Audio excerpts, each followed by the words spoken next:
entorno saludamos a Julián Coca, responsable de renta variable en MCH Investment Strategies. Julián, muy buenas tardes. Hola, ¿qué tal? Muy buenas tardes. Julián, ¿cómo estás viendo estos días el comportamiento de la renta variable y sobre todo qué lectura debemos hacer o cómo debemos interpretar la lectura que están haciendo los mercados en estos momentos de los últimos mensajes que nos van llegando por parte de los bancos centrales, sobre todo teniendo en cuenta a un Banco Central Europeo que por primera vez ya se ha atrevido a mencionar el riesgo de una recesión técnica? Estamos viendo volatilidad y es lo que venimos diciendo desde hace ya bastante tiempo, y es que este año 2022 iba a ser un año con muchos movimientos. Había muchas cosas encima de la mesa que, bueno, pues que van a continuar, por desgracia, la guerra de Ucrania, ese corte o no corte de gas el 21 de julio, cuando en teoría se acabe ese mantenimiento en el gasoducto de Nord Stream, y los bancos centrales. Bueno, pues la renta variable está ahora mismo en un entorno de mercado bajista con miedos a una recesión, con unos datos en Estados Unidos que, bueno, pues que claramente muestran una desaceleración, pero que para nosotros no implican una recesión. Puede salir un trimestre negativo, como puede ser el primero o incluso el segundo, pero los datos que estamos conociendo de ISM es cierto que son menores, pero también es cierto que todavía están en fase expansiva, y que también tenemos China, que ha estado un par de meses bastante tocada con los confinamientos a nivel de actividad económica, y que poco a poco está recuperando esa actividad, y que probablemente veamos mejorías en Asia y también en el resto del mundo en los próximos meses, si los confinamientos no vuelven a China. La renta variable, como digo, pues está descontando ese escenario. Nosotros nos parece que no es o no tiene que ser el escenario base para la renta variable, y además hay que tener en cuenta que ese miedo a una recesión es provocada también por la fuerte subida de las materias primas, que ha provocado que la inflación se haya ido a doble dígito en muchos sitios del mundo, que las inflaciones subyacentes también estén subiendo. Nos encontramos estas últimas semanas con que las materias primas están cayendo, y están cayendo algunas de ellas con mucha fuerza. Eso va a provocar que esas tensiones en precios empiecen a desaparecer, unido también a una mejoría en la cadena de suministros, donde los chips, pues ya estamos viendo que se está suavizando esa escasez. También la parte de transporte se empieza a suavizar, y eso va a provocar que los precios caigan, que la actividad se recupere, y que quizás, ¿por qué no?, pues los bancos centrales no tengan que subir tanto como esperaba el mercado hace pues apenas 3 semanas. Vale.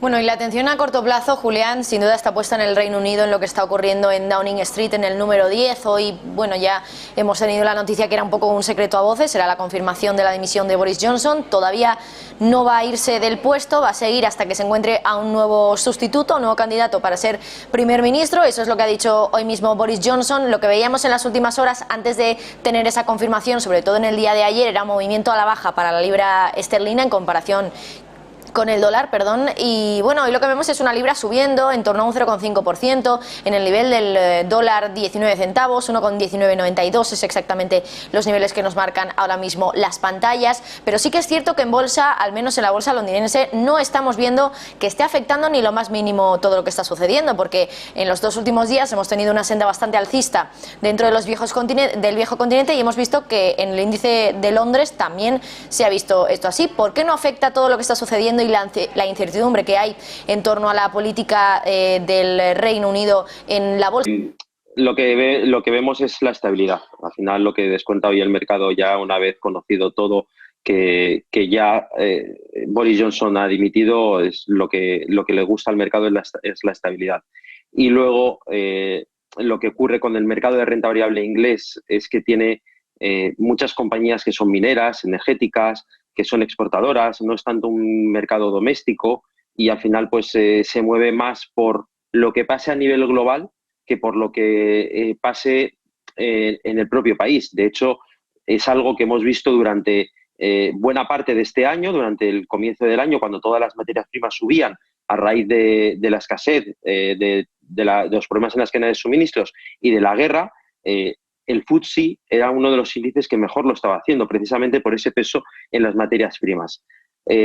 Ahora que estos últimos 2-3 días empezamos a tener un poco más de risk-on, donde hemos visto un dato de ISM en Estados Unidos de servicios que sale mejor, aquí en Europa también datos de PMI de servicios que están en la fase de expansión, bueno, pues eso provoca también que materias primas, que son al final sectores más cíclicos, pues lo hagan mejor y que eso arrastre al alza también al FTSE 100. Julián, también entre otras cuestiones, más allá de lo que está pasando en el plano británico y más allá también de los bancos centrales, seguimos vigilando el camino que va llevando el eurodólar. Vemos un euro cada vez más débil, estamos muy pendientes de la evolución y hasta qué punto podríamos ver ya la paridad. Hay muchos artículos que ya prevén un largo invierno para el euro. ¿Cómo estás viendo tú la trayectoria de nuestra divisa? Pues para nosotros que las materias primas sigan estando referenciadas en dólares, con un euro por debajo de 1,02, como lo hemos visto en el día de ayer y de hoy, es malo. Es malo porque nos cuesta más importar esas materias primas de las cuales dependemos. Es malo porque se va a trasladar todavía a la inflación. Aunque veamos caídas, como hemos visto estos días, caídas en el precio del crudo, incluso el Brent, que ha llegado a romper los $100 en algún momento, bueno, pues con el euro pasando de 1,04 a 1,0160, que creo que llegó a tocar ayer el mínimo, bueno, pues es un movimiento que nosotros no lo vamos a percibir casi en nuestros bolsillos. Así que por ese lado, negativo.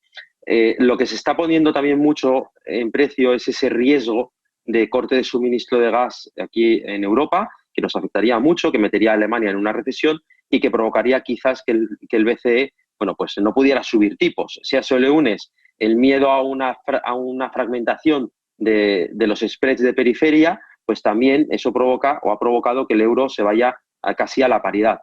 Para nosotros, si Putin no corta el gas y tenemos una buena evolución de la economía, lo más probable es que el euro se tenga que apreciar y que incluso, bueno, pues lo veamos más cerca de 1,10 en el medio plazo que del 1,02 donde está a día de hoy. Dicho lo cual, insisto, si Putin no provoca una recesión aquí en Europa, que es al final el riesgo o el mayor riesgo a corto plazo para la economía europea.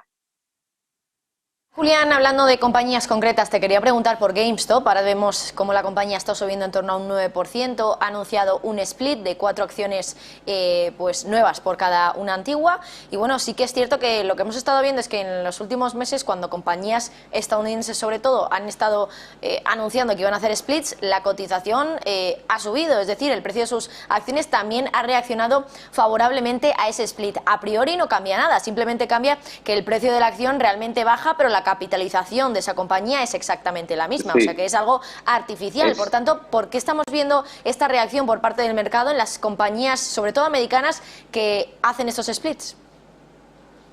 Bueno, lo primero que genera es, en teoría, mayor liquidez, porque tienes más acciones en circulación. Es cierto que tu capitalización es la misma, pero tienes muchas más acciones y, por lo tanto, vas a poder tener más liquidez y más movimiento en los días. Esto además también provoca una cosa, y es que una acción, a lo mejor en el caso de GameStop no es tan claro, pero pensemos en Amazon, que estaba, ya no me acuerdo a cuánto es cuando anunció el split de acciones, pero pongamos una acción a 3.000, 4.000 dólares, si pasas automáticamente a que sean 100, bueno, pues tienes gente que antes te costaba mucho poder comprar una acción, ahora puedes comprar, si quieres, tranquilamente 5, 10 o 100 acciones. Eso también provoca, bueno, pues que haya más inversores que, queriendo tener la compañía, no la podían tener directamente, ahora sí que la puedan tener. Como digo, en el caso de GameStop, a lo mejor no es tan claro por el nivel del precio de la acción, pero en otras grandes, como podía ser el caso de Amazon, pues sí que es bastante más reseñable ese movimiento. Julián Coca, nos quedamos con ese análisis. Muchísimas gracias.